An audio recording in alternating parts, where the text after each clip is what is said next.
As the sun set on the small town of Ravenwood, a group of teenagers made their way towards an abandoned animation studio on the outskirts of town. The studio had been left abandoned for years, but the teens had heard rumors of strange occurrences happening within its walls and were eager to investigate. As they entered the studio, they were met with a musty smell and the creaking of old wooden floors. The room was filled with old animation cells, each depicting a different cartoon character. The teens couldn't help but feel a sense of unease as they explored the room. Suddenly, the door to the room slammed shut, causing the teens to jump in fright.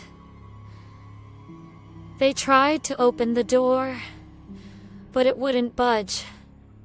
Panic set in as they realized they were trapped.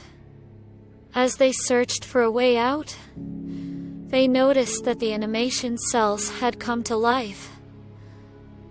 The cartoon characters began moving on their own, their eyes glowing with an eerie light. The teens were horrified as they watched the once friendly characters transform into terrifying monsters.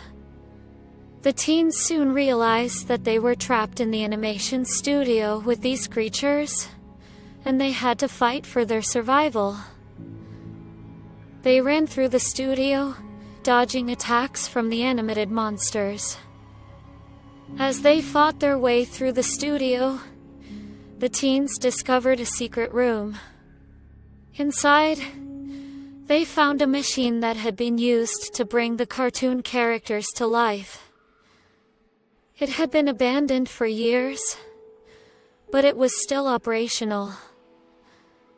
The teens realized that the only way to escape the studio was to shut down the machine.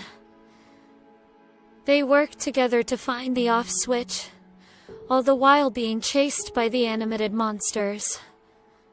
Finally, they found the switch and turned off the machine. The animated monsters disappeared, and the studio returned to its quiet stillness. The teens finally made their way out of the studio, shaken and traumatized by their experience. As they walked away from the abandoned building, they couldn't help but wonder what other horrors lay hidden in the world of animation.